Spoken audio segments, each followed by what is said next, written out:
నమస్కారం అండి. వారాహి తెలుగు అకాడమీకి స్వాగతం. మనము ఇంతకు ముందు తత్పురుష సమాసాల గురించి తెలుసుకున్నాం. ఈరోజు సమాసాల్లోనే కర్మాధారయ సమాసాల గురించి తెలుసుకుందాం. కర్మాధారయ సమాసాలంటే ఏవో, కర్మాధారయ సమాసాలని ఎందుకు అంటారో ఈరోజు మనము ముందుగా తెలుసుకుందాం. అందులో ముందు చూడండి, సమానాధికరణము అంటే మీకు కర్మాధారయ సమాసాలు అంటే విశేషణ పూర్వపద కర్మాధారయ సమాసము, విశేషణ ఉత్తరపద కర్మాధారయ సమాసము, ఉపమాన ఉత్తరపద కర్మాధారయ సమాసము, ద్విగు సమాసం, ఉపమాన ఉత్తరపద కర్మాధారయ సమాసం, ఇట్లా అంటే విశేషణ పూర్వపదం, విశేషణ ఉత్తర పదం, ఈ కర్మాధారయ సమాసాలన్నీ కూడా ఎలా ఏర్పడతాయని కూడా మనము తెలుసుకుందాం. చూడండి, ఫస్ట్ సమానాధికరణము అంటే విశేషణంబునకు విశేషంబుతోడ సమాసంబు సమానాధికరణం వనబడు అని ఎక్కడ చెప్పిండ్రు? బాల వ్యాకరణంలో మనకు చెప్పడం జరిగింది. అంటే విశేషణ విశేషంబులతో, విశేషణ ఇక్కడ చూడండి ఏంటి, విశేషణ విశేషంబుతో అంటే మనకు విశేషణము అంటే మనకు తెలుసు, దానికి ఒక వస్తువు కానీ ఇంకేదన్నా దానికి ప్రత్యేకత, దాని గుణాన్ని ఎలా ఉంది అని చెప్పడం. అలాగే విశేషము, విశేషము అంటే ఏంటి? నామవాచకం. నామవాచకము అంటే పేర్లు తెలుసు మనకు. అలా ఎలా చూడండి, విశేషణానికి విశేషముతో జరిగే సమాసమే సమానాధికరణము అని అంటాం. అంటే మొదట మనకు నామవాచకంతో విశేషణం ఏదైతే వస్తువు యొక్క ప్రత్యేకత చెప్తూ దాని పేరుతో చెప్తున్నామో ఆ రెండు కలిస్తేనే కర్మాధారయ సమాసాలు ఏర్పడతాయి అని అర్థం. చూడండి, ఒకసారి వివరణ చూడండి. విశేషానికి విశేషముతో జరిగే సమాసము సమానాధికరణం. విశేషము అనగా నామవాచకం. ఇందాక నేను చెప్పాను కదా, నామవాచకం. ఈ సమాసాన్ని కర్మాధారయ సమాసం అని కూడా అంటారు. అలాగే మనకు సమాసాల్లో కొన్నిసార్లు ఏముంటది, కొన్నిసార్లు ఒక పదం ఉపమానం, మరొక పదం ఉపమేయం అవుతుంది. ముందుగా మనకు ఉపమానం అనేది ఉపమేయం అనేది తెలియాలి. ఉపమానం అంటే ఏంటి? పోల్చే వస్తువు. ఉపమేయం అంటే ఏంటి? వర్ణించే వస్తువు. అంటే మనం ఎగ్జాంపుల్ గా చెప్తుంటాం, మనకు అలంకారాల్లో వస్తుంటది, ఆమె ముఖము చంద్రబింబం వలె అందంగా ఉన్నది అని. అందులో మనకు ఉపమానం, ఉపమేయం, ఉపవాచకములు ఇవి ఉంటాయి కదా. అక్కడ మనం ఉపమానము అంటే ఏంటి? చంద్రబింబం. ఉపమేయము అంటే ఏంటి? ఆమె ముఖం అంటే చందమామతోటి ఆమె ముఖాన్ని వర్ణిస్తున్నాం. అంటే ఇప్పుడు మనకు వచ్చే కొన్ని పదాలు సమాస పదాల్లో కూడా కొన్ని ఎలా ఉంటాయి? మొదటి పదం, ఒక పదమేమో ఉపమానంగా కావచ్చు, ఒక పదం ఉపమేయం అంటే ఒక వస్తువు, ఒక పదాన్ని పోల్చే వస్తువు ఉండొచ్చు, ఒకటి వర్ణించే వస్తువు కూడా ఉండొచ్చు. వీటన్నిటిని మనం ఏమనాలి? కర్మాధారయ సమాసాలు అని అనాలి. అందులో మనం ఇప్పుడు ఒక్కొక్కటిగా మనము నేర్చుకుందాం. విశేషణ పూర్వపద కర్మాధారయము, విశేషణ ఉత్తరపద కర్మాధారయ సమాసం. మనకు పూర్వపదం అంటే ఏంటో తెలుసు, ఉత్తర పదం అంటే ఏంటో తెలుసు. అంటే ఒక పదాన్ని విగ్రహ వాక్యం రాసినప్పుడు మొదటి పదాన్ని ఏమంటాం మనము? పూర్వపదం అంటాం. తర్వాత పదాన్ని ఏమంటాము? ఉత్తర పదం అంటాం. అట్లా మనకు విశేషణ పూర్వపదంగా రావచ్చు, విశేషణం అనేది ఉత్తర పదంగాను కూడా రావచ్చు. విశేషణ ఉపమాన ఉత్తర పదం అన్న రావచ్చు, ఉపమాన పూర్వపదంగాను కూడా మనకు రావచ్చు. ఇప్పుడు మనం ఒకటొకటిగా తెలుసుకుందాం. కర్మాధారయ సమాసాల్లో మొదటిది చూడండి, విశేషణ పూర్వపద కర్మాధారయము. విశేషణ పూర్వపద కర్మాధారయ సమాసం అంటే మనకు సమాసంలోనే ఉంది. విశేషణం అనేది ఎక్కడొస్తుంది? పూర్వపదంలో వస్తుంది. విశేషణం అనేది ఎక్కడొస్తుంది? పూర్వపదంలో వస్తుంది. కాబట్టి ఇదేంటి? విశేషణ పూర్వపద కర్మాధారయ సమాసం. ఇక్కడ చూడండి, మనకు వివరణ కూడా అలాగే. ఈ పదాలలో మొదటి పదం విశేషణం రెండవ పదం విశేష్యంబుగా ఉంటుంది. విశేష్యంబు అంటే నామవాచకం, అంటే మొదటి పదమేమో విశేషణంతో కూడి ఉంటుంది, రెండవ పదము నామవాచకం అంటే దాని పేరు ఉంటుందని అర్థం. ఇక్కడ చూడండి ఎగ్జాంపుల్ చూడండి. తెల్ల గుర్రం, తెల్లనైన గుర్రం. గుర్రం అనేది నామవాచకం, తెల్లన అనేది విశేషణం, దాని యొక్క గుణం. ఆ గుర్రం ఎలా ఉందంట, తెల్లగా ఉందని చెప్తున్నారు. కాబట్టి మనకు తెల్లని అనేది ఏంటి, తెల్లని అనేది ఏమవుతుంది, విశేషణం అవుతుంది. విశేషణం, ఇది విశేషణం అవుతుంది. తెల్లనిది అంటే తెల్లనైన గుర్రం, అంటే ఆ గుర్రం యొక్క కలర్ అంటే దాని యొక్క రంగు అంటే అది ఎలా ఉంది అని చెప్తున్నారు, విశేషణం చెప్తున్నారు, తెల్లగా ఉంది అని. తెల్లనైన గుర్రం అనేది, తెల్లని అనేది ఏంటి, విశేషణం. గుర్రం అనేది నామవాచకం. గుర్రం అనేది ఏంటి, నామవాచకం.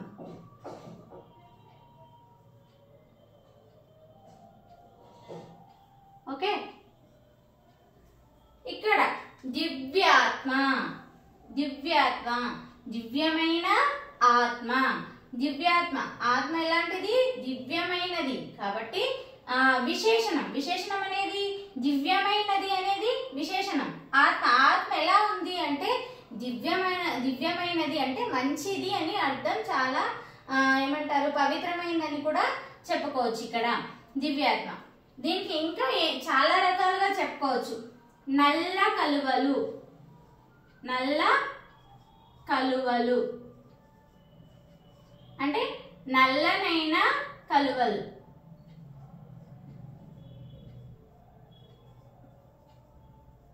అంటే ఉదాహరణగా చెప్తున్నా, జస్ట్ నల్ల కలువ. ఇంకేముంది, వృద్ధ కపోతము, వృద్ధమైన కపోతము, వృద్ధ కపోతము, వృద్ధమైన కపోతము, వృద్ధ కపోతము, వృద్ధమైన. వృద్ధ అనేది పూర్వపదంలో ఉంది చూడండి, వృద్ధ కపోతము, వృద్ధమైన కపోతము. అంటే మనకి ఇక్కడ సమాసంలో ఏమిచ్చిండ్రు, విశేషణ పూర్వపద కర్మాధారం. ఇక్కడ తెల్లన అన్నది, నల్లన అన్నది, ఇవన్నీ కూడా విశేషణం అని తెలుసు. వృద్ధము అనేది ముసలి కపోతం అనేది దివ్యమైందంటే దివ్యమైన ఆత్మ అంటే మంచి ఆత్మ అనేది కూడా, ఇవన్నీ కూడా మనకు విశేషణాలు. కానీ మనకి ఇక్కడ ఏం గుర్తించాలి, పూర్వపదంలో ఉందా విశేషణం, ఉత్తర పదంలో ఉందా అనేది మనం గుర్తించాలి. ఇక్కడ మన పదం ఇచ్చినప్పుడే చూడాలి. మనము రాసేది ఇలాగే రాస్తాం, విగ్రహవాక్యం చేసినప్పుడు ఇలాగే చేస్తాం. కానీ మనకు ముందుగా పదం ఇచ్చినప్పుడే గుర్తించుకోవాలి ఏంటి అనేది. తెల్లని గుర్రం, తెల్ల గుర్రం, తెల్లనైన గుర్రం అంటే మనం పదంలో చూడాలి. తెల్ల అనేది ఎక్కడుంది, గుర్రం యొక్క విశేషణం ఎక్కడ చెప్తున్నారు, పూర్వపదంలో. మనం విగ్రహవాక్యం రాసినప్పుడు తెల్ల అనేది పూర్వపదము, గుర్రం అనేది ఉత్తర పదం. మనకి ఇచ్చినప్పుడే చూసుకోవాలి, గుర్రం అనేది ఉత్తర పదం. ఇక్కడ దివ్య, దివ్యమైన ఆత్మ, దివ్య అనేది కూడా మనకి ఏమి ఇచ్చిండ్రు, పూర్వపదంలోనే ఇచ్చిండ్రు, పూర్వపదం. కాబట్టి మనకు విశేషణం ఎక్కడ వచ్చింది, పూర్వపదంలోనే వచ్చింది. కాబట్టి ఇదేమవుతుంది, విశేషణ పూర్వపద కర్మాధారయ సమాసం. ఇక్కడ కూడా నల్ల కలువలు, నల్లగా. ఆ కలువలు ఎలా ఉన్నాయి అంటే నల్లగా ఉన్నాయి అని చెప్తున్నారు. అంటే విశేషణం ఏ పదంలో ఉంది, పూర్వపదంలోనే ఉంది. విశేషణము పూర్వపదంలోనే ఉంది కాబట్టి విశేషణ పూర్వపద కర్మాధారయ సమాసం. ఎందుకు మీరు పదాన్నే చూడమంటున్నారు, మనకు ఎలాగో తెలుస్తుంది కదా, అది విశేషణం ఉంది విశేషం ఉంది కాబట్టి, నామవాచకము విశేషణం రెండు ఉన్నాయి కాబట్టి విశేషణ పూర్వపద అలా కాదు. విశేషణ ఉత్తరపద కర్మాధారయ సమాసం కూడా మనకు ఉంటది. కాబట్టి రెండు మనకు కొంచెం కన్ఫ్యూజ్ గా ఉంటది కాబట్టి మనకు పదం ఇచ్చినప్పుడే మనం గుర్తించుకోవాలి అది ఎలా ఉంది, పూర్వపదంలో ఉందా ఉత్తర పదంలో ఉంది. అంటే మనకు గుర్రం తెల్లన అని ఇచ్చింది అనుకో, ఒకవేళ కలువలు నల్లన ఒకవేళ అలా, లేదా కపోత వృద్ధం. ఇక్కడ చూడండి, ఇక్కడ మనకు వృద్ధ కపోతం, ఇది ముసలిది. వృద్ధము అంటే ముసలిది. ఇప్పుడు ముసలిగా అయిన కపోతం మనకు వృద్ధము అనేది మనకు పూర్వపదంలోనే ఇచ్చిండు కాబట్టి ఇది మనము విశేషణ పూర్వపదం అని చెప్పగలుగుతున్నాం. ఒకవేళ మనకు కపోత వృద్ధము అనిస్తే అప్పుడు ఏమవుతుంది చెప్పండి, ఆలోచించుకోండి. అప్పుడు ఏమవుతుంది, మనకు పూర్వపదంలో నామవాచకం వచ్చింది, ఉత్తర పదంలో విశేషణం వచ్చింది, కానీ రాయడం మాత్రము మళ్ళీ సేమ్ ఇలాగే రాస్తాం. విగ్రహ వాక్యం మాత్రం ఇలాగే రాస్తాం. కపోత వృద్ధమైన అని రాయము, వృద్ధమైన కపోతమనే రాస్తాం. కాబట్టి మనకు ఇచ్చిన పదంలో పూర్వపదంలో విశేషణం ఉందా ఉత్తర పదంలో విశేషణం ఉందా అనేది మాత్రము ఇక్కడే మనము చూసుకోవాలి. కాబట్టి కొన్ని పదాలు మనకి ఎప్పుడు కూడా నోటెడ్ గా ఉండాలి. అందుకే ఇది ఏముంది, విశేషణం పూర్వపదంలో ఉంది కాబట్టి దీన్ని ఏమనాలి, విశేషణ పూర్వపద కర్మాధారయ సమాసం. విశేషణం పూర్వపదంగా వచ్చి నామవాచకం ఉత్తర పదంగా వస్తేనే దాన్ని విశేషణ పూర్వపద కర్మాధారయ సమాసం అని చెప్పొచ్చు. ఇక్కడ ఇది మళ్ళీ మనకు విశేషణ ఉత్తర పదం అన్నప్పుడు చెప్తాను, సరేనా. సమాసాల్లో రెండవది విశేషణ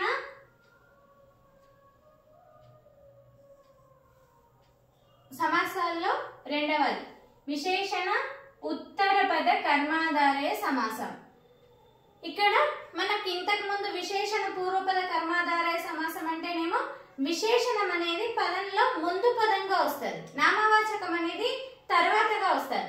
ఇక్కడ చూడండి, విశేషణ ఉత్తర పదం అంటే విశేషణం అనేది ఉత్తర పదంలో ఉండి విశేషము పూర్వపదంలో ఉంటే అది విశేషణ ఉత్తర పద కర్మాధారం. అంటే మనకు పూర్వపదము ఉత్తర పదం రెండు ఉంటాయి కదా, కానీ ఇక్కడ మనకు విశేషణం అనేది ఎక్కడొస్తుందంట, ఉత్తర పదంలో అంటే రెండవ పదంలో రావడం జరుగుతుంది. అలా ఎలా చూడండి, ఉదాహరణలు చూడండి కొన్ని. పురుషోత్తముడు ఉత్తముడైన పురుషుడు. ఆ పురుషుడు ఎలా వంటి వాడు అంటే ఉత్తమమైన వాడు, మంచి లక్షణాలు కలవాడు, ఉత్తముడు అని చెప్తున్నాడు. పురుషుడు గురించి ఏం చెప్తున్నాడు, ఉత్తముడు అని చెప్తున్నాడు. అది విశేషణం, ఉత్తముడు అనేది విశేషణం. కాబట్టి ఇక్కడ మనకు పదం ఇచ్చినప్పుడు ఎలా ఉంది చూడండి, పురుషుడు అనేది పూర్వపదంలో ఉంది, ఉత్తముడు అనేది ఉత్తర పదం అంటే రెండవ పదంలో ఉంది. అంటే మనకు ఉత్తర పదం విశేషణ ఉత్తర పదం.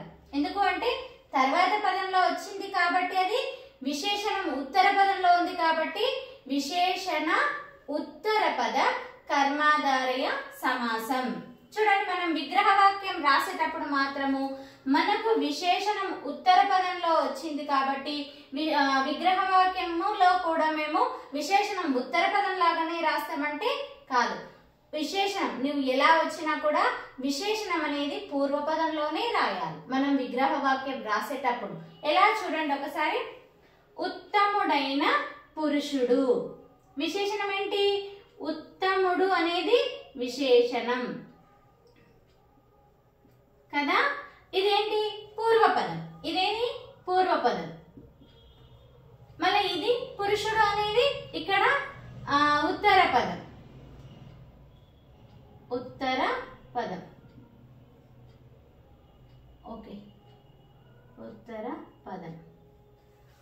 చూడండి, మనము విగ్రహ వాక్యం రాసేటప్పుడు మాత్రము విశేషణం పూర్వపదంగా రాసినాము, విశేషణం పూర్వపదంగా రాసినాము, నామవాచకం అనేది ఉత్తర పదంగా రాసినాం. కానీ మనకి ఇచ్చింది ఎలా ఉంది, విశేషణం అనేది ఉత్తర పదంగా ఉంది.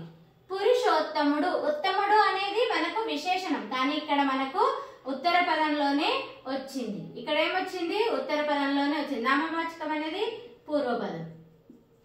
ఓకే, నెక్స్ట్ ఇంకోటి చూడండి. ఉదాహరణ, కార్మిక వృద్ధులు. ఆ వృద్ధులు కార్మికులు ఎలా ఉన్నారు? వృద్ధులు అంటే ముసలితనంతో ఉన్నారు. కార్మిక వృద్ధులు. ఇక్కడ మనం విగ్రహ వాక్యం రాస్తే కార్మికమైన వృద్ధులు అని రాస్తున్నామా? కార్మికులైన వృద్ధులు అని రాస్తున్నామా?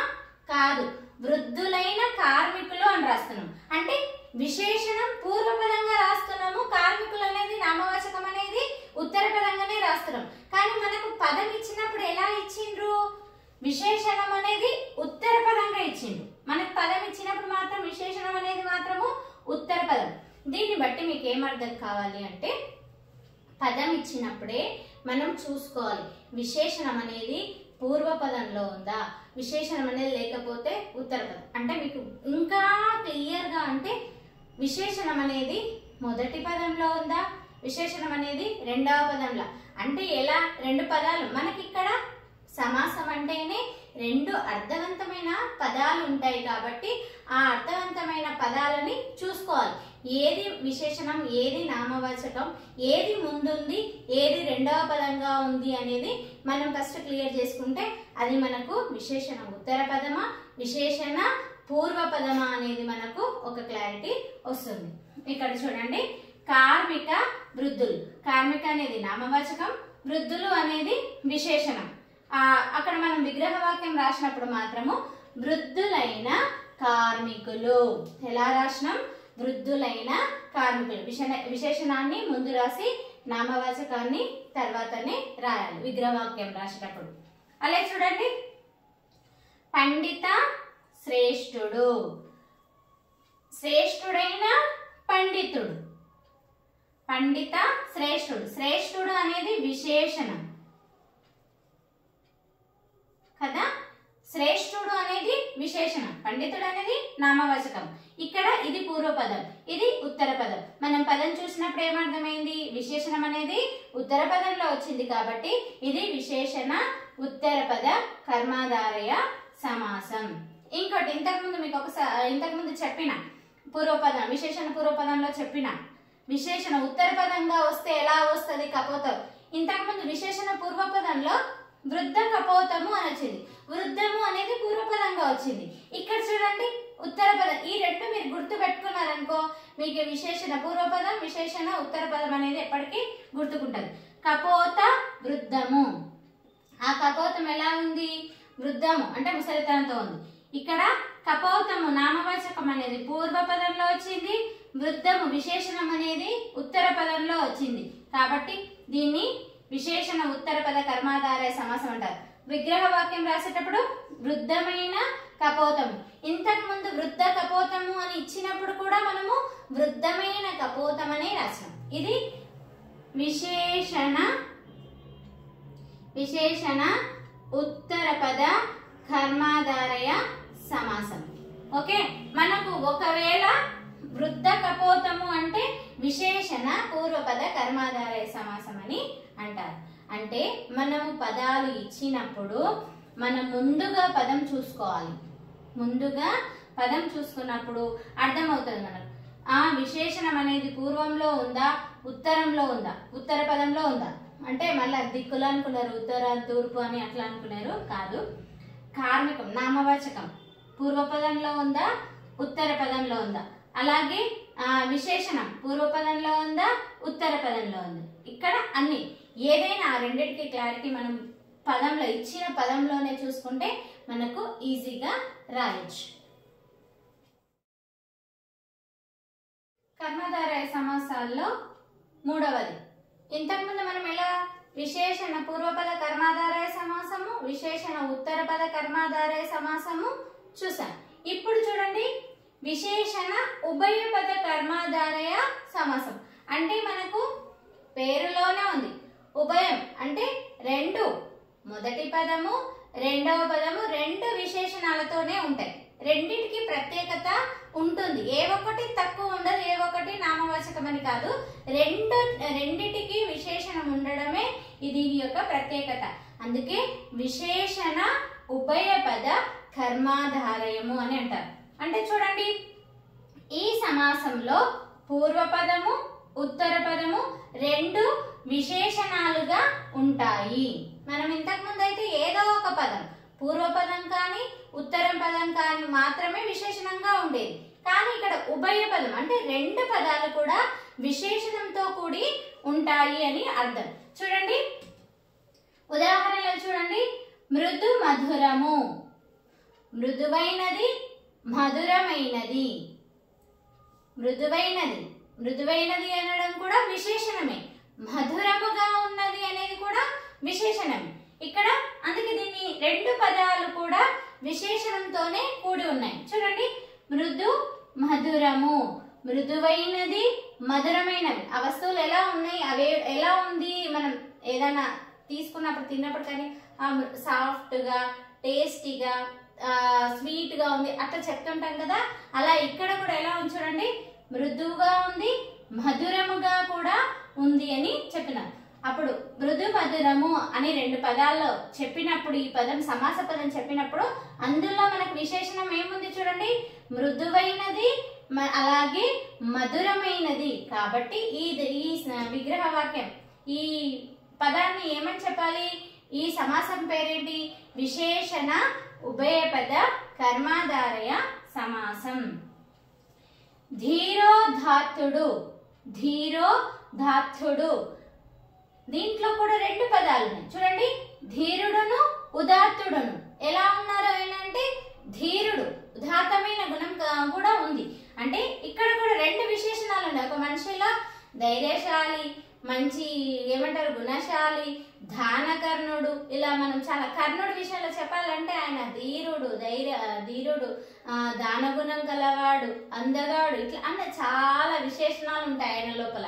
ఇక్కడ కూడా చూడండి ధీరోదాత్తుడు అంటే ధీరుడును ఉదాత్తుడును అని చెప్పవచ్చు. ఇదేంటి విశేషణ ఉభయపద కర్మాధారయ సమాసం. ఇంకొకటి శీతోష్ణములు, శీతమును ఉష్ణము అంటే మనము వేడి చల్ల రెండు చెప్తాం, ఆ రెండు విశేషణాలే.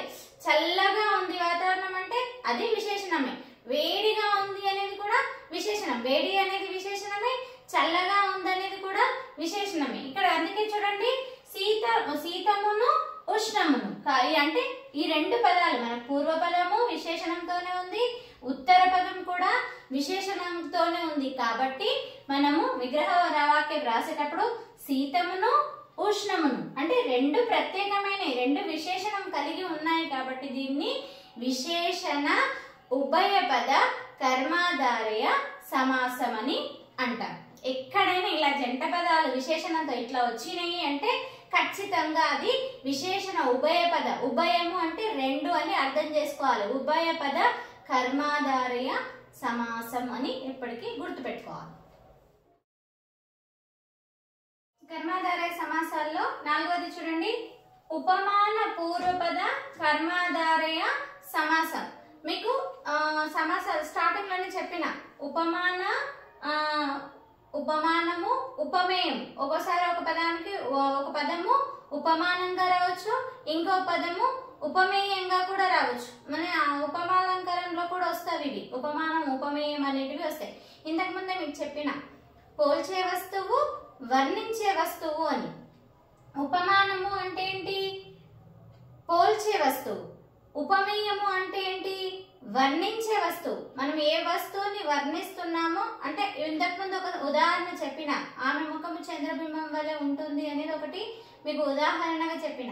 చంద్రబింబంతో మనము పోలుస్తున్నాం, ఎవరిని వర్ణిస్తున్నాము, ఆమెని, ఆమె ముఖాన్ని వర్ణిస్తున్నాం. అది వర్ణించడం అనేది ఉపమేయం అవుతుంది, పోల్చడం అనేది ఏంటి ఉపమానం అవుతుంది. ఇక్కడ చూడండి మనకు ఉపమాన పూర్వపద కర్మాధారయ సమాసం అంటే మనకు పదాలు ఇచ్చినప్పుడు, పదం సమాస పదం ఇచ్చినప్పుడు అందులో మనకు పూర్వపదంగా ఏముంటుంది, ఉపమానం ఉంటుంది. ఈ సమాసంలో పూర్వపదము ఉపమానంగాను ఉత్తర పదము ఉపమేయంగాను ఉంటుంది. అంటే పోల్చే వస్తువు వర్ణించే వస్తువు. పోల్చే వస్తువు ఏముంటుంది, పూర్వపదంలో ఉంటుంది. వర్ణించే వస్తువు ఎలా ఉంటుంది, ఉత్తర పదంలో ఉంటుంది. ఉపమానం అంటే పోల్చే వస్తువు, వర్ణించే వస్తువు అంటే ఉపమేయం. కాబట్టి చూడండి మనకి ఇవ్వడమే ఉపమాన పూర్వపద కర్మాధారయ సమాసం. ఉదాహరణలు చూస్తే మీకు అర్థమవుతుంది. తేనె పలుకులు, తేనె పలుకులు, తేనె వంటి పలుకులు. ఉపమాన పూర్వపద కర్మాధారయ సమాసం. ఇక్కడ మనకు విశేషణమనే కాదు, మనము పోలుస్తున్నాం. పలుకులు అంటే మాటలు కదా, పలుకులు అంటే ఏంటి? మాటలు. చిలక పలుకులు అని కూడా అంటారు. చిలక వల్లగా గలగలా మాట్లాడుతుంది కాబట్టి ఎక్కువగా మాట్లాడబ్బా చిలక పలుకులు భలే పలుకుతావు అబ్బా అంటారు కదా, అలా ఇక్కడ తేనె పలుకులు, తేనె మాటలు అన్నట్టు. ఇక్కడ తేనె వంటి మాటలు. ఆ మాటలు ఎలా ఉన్నాయంట? తీయగా తేనెలాగా ఉన్నాయంట. దేంతో పోలుస్తున్నారు మాటలని అంటే తేనెతో పోలుస్తున్నారు. కాబట్టి తేనె అనేది ఏంటి? ఉపమానం. ఉపమానం. తేనె అనేది ఏంటి? ఉపమానం. పలుకులు అనేటివి ఏంటివి? ఉపమేయం. ఉపమేయం అంటే తేనెతోటి వేటిని వర్ణిస్తున్నారు? పలుకులను వర్ణిస్తున్నారు. తేనెతో పోల్చి పలుకులు అంటే మాటలని వర్ణిస్తున్నారు. ఆమె మాటలు ఎలా ఉన్నాయి? తేనెలా ఉన్నాయి. ఎలా ఉన్నాయి? తేనెలా ఉన్నాయి. ఆ మాటలు నిజంగా తీయగా ఉంటాను కాదు, వినడానికి బాగుంటుంది అనడానికి, వాళ్ళు మాట్లాడుతుంటే చూడాలి వినాలి అనిపిస్తుంది అంటే అంత. తేనె తింటే చిన్నపిల్లలైనా పెద్దవాళ్ళైనా ఇష్టపడతారు కదా తేనె, అలా వారి మాటలను కూడా ఇష్టపడతారు. కాబట్టి ఆ పలుకులని ఎలా వర్ణిస్తున్నారు అంటే తేనెతో పోల్చి వర్ణిస్తున్నారు. తేనె అనే తీయనైన తేనెతోటి పోల్చి ఆ పలుకులు ఆ మాటలని వర్ణించడం జరుగుతుంది. కాబట్టి ఇక్కడ మనకు ఉపమానం, ఉపమానం అనేది ఎక్కడ? పూర్వపదంలో వచ్చింది. ఉపమేయం అనేది ఏమొచ్చింది? ఉత్తర పదంలో వచ్చింది. ఉత్తర పదం. కాబట్టి ఈ సమాసం మనకేమవుతుంది? ఉపమాన పూర్వపద. పూర్వంలోనే వచ్చింది ఉపమానం కాబట్టి ఉపమాన పూర్వపద కర్మాధారయ సమాసం. ఇంకోటి చూడండి, బంగారు మాట, బంగారం వంటి మాట. ఎవరికైనా మనం ఏమైనా చెప్తావా బంగారు లాంటి మాట చెప్పినాం చాలు అంతే అని అంటారు కదా. అంటే మాట అంటే అంత విలువైంది. బంగారం అంటే ఎంతో విలువైంది, ఇప్పుడు మనకు తెలుసు అది. అంత బంగారం లాంటి మాట అంటే అక్కడ మంచి మాట చెప్పిండ్రు కాబట్టి ఆ మాటను దేంతో పోలుస్తున్నారు అంటే బంగారంతో పోల్చి వర్ణిస్తున్నారు మాటని. కాబట్టి ఇక్కడ బంగారం అనేది ఏంటి? ఉపమానం. మాట అనేది ఏంటి? ఉపమేయం. ఉపమేయం. కాబట్టి దీన్ని విగ్రహవాక్యం రాసినప్పుడు బంగారం వంటి మాట. కాబట్టి ఉపమాన పూర్వపద కర్మాధారయ సమాసం. నెక్స్ట్ చూడండి, హంస నడక. ఆ నడక ఎలా ఉందంట? హంస వలె అందంగా ఉంది కాబట్టి నడకని దేంతో పోలుస్తున్నారు? హంస నడకతో పోల్చడం జరుగుతుంది. హంస వంటి నడక. ఇది చూడండి పూర్వపదంలో ఉపమానం. పోల్చే వస్తువు పూర్వపదంగా ఉంది, ఉపమానం. నడక అనేది ఉపమేయం. చెప్పినాం కదా, పోల్చే వస్తువు ఉపమానము, వర్ణించే వస్తువు ఉపమేయం. ఆమె నడక ఎలా ఉంది? ఆ నడక అంటే హంస నడక వలె అందంగా ఉంది కాబట్టి ఇక్కడ ఉపమానం పూర్వపదంగా ఉంది, ఉపమేయం నడక అనేది ఉత్తర పదంగా ఉంది కాబట్టి ఉపమాన పూర్వపద కర్మాధారయ సమాసం. ఏం సమాసం ఇది? ఉపమాన పూర్వపద కర్మాధారయ సమాసం.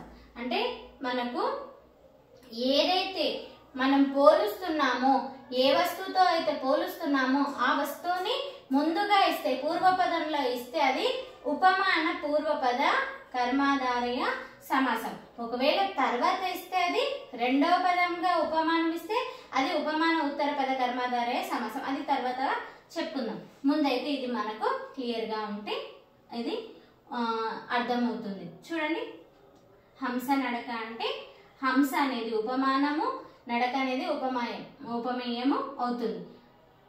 పూర్వపదం ఉపమానంగా ఉంది కాబట్టి ఉపమాన పూర్వపద కర్మాధారయ సమాసం అని చెప్పొచ్చు.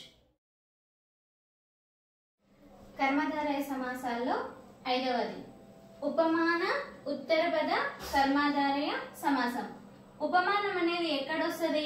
ఉత్తర పదంలో వస్తుంది. ఇంతకుముందు మనం చెప్పింది ఉపమానం అనేది పూర్వ పదంలో వచ్చింది కాబట్టి దాన్ని ఉపమాన పూర్వపద కర్మాధారయ సమాసం అన్నాం. ఇక్కడ మనకు ఉపమానం అనేది ఎక్కడ వస్తుంది? ఉత్తర పదంలో వస్తుంది, అంటే రెండవ పదంలో వస్తుంది. ఏ వస్తువుతో అయితే మనం పోలుస్తున్నామో ఆ పోల్చే వస్తువు ఎక్కడ? ఉత్తర పదంలో రావడం జరుగుతుంది. పోల్చే వస్తువుని ఏమన్నాం? ఉపమానం అన్నాం. ఉపమేయం అంటే వర్ణించే వస్తువు కాబట్టి మనకి ఇక్కడ ఏంటి? పోల్చే వస్తువు అనేది ఉత్తర పదం అంటే రెండవ పదంలో మనకి ఇచ్చినప్పుడే పోల్చే వస్తువు రెండవ పదంలో ఇస్తారు కాబట్టి దాన్ని ఉపమాన ఉత్తర పద కర్మాధారయ సమాసం అని అంటారు. చూడండి, మనకు సమాసములోని ఉత్తర పదము ఉపమానం గాను పూర్వ పదము ఉపమేయం గాను ఉంటుంది.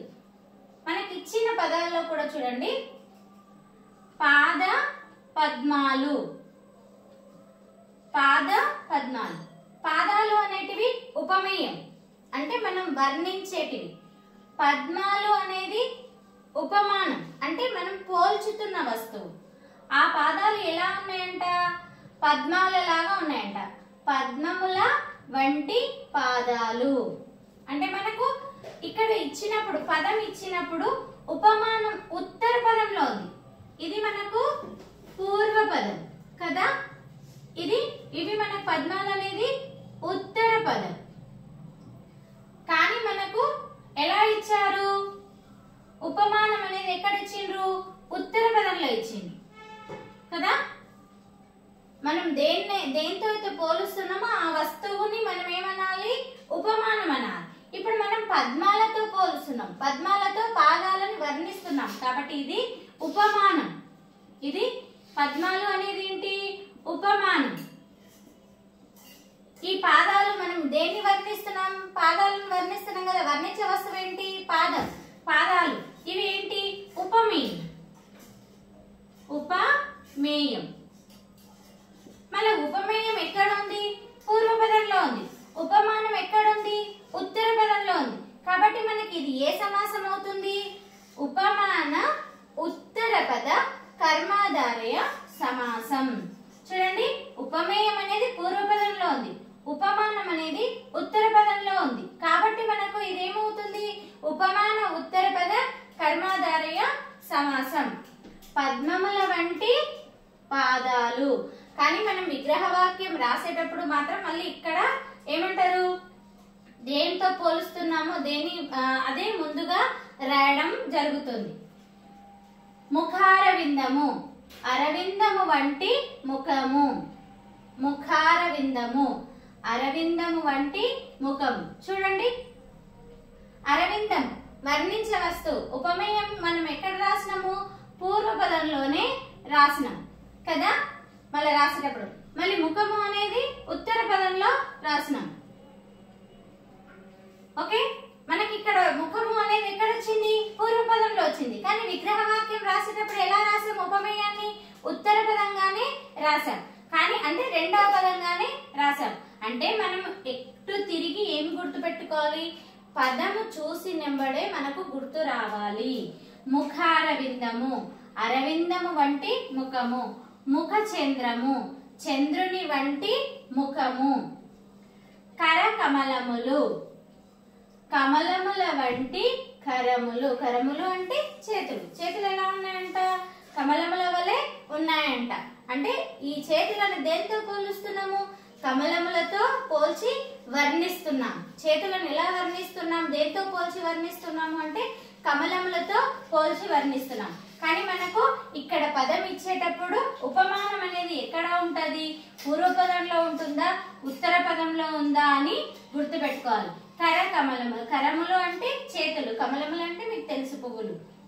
ఇలా మనకు పోల్చే వస్తువు ఎక్కడ ఉంది, వర్ణించే వస్తువు ఎక్కడ ఉంది అంటే పూర్వం ఉంటేనేమో ఉపమాన పూర్వపద కర్మాధారయ సమాసము అనాలి. ఒకవేళ ఉత్తర పదంలో ఉంటేనేమో ఉపమాన ఉత్తర పద కర్మాధారయ సమాసం అని అనాలి. మనకి ఇక్కడ ఇచ్చింది ఉపమేయం అనేది పూర్వపదంగా ఇచ్చిండ్రు, ఉపమానం అనేది ఉత్తర పదంగా ఇచ్చిండ్రు కాబట్టి ఈ సమాసం ఏమవుతుంది? ఉపమాన ఉత్తర పద కర్మాధారయ సమాసము.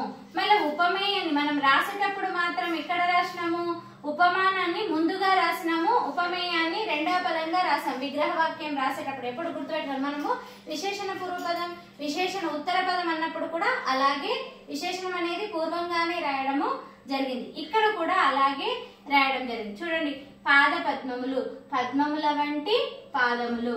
ముఖార విందము, అరవిందము వంటి ముఖము.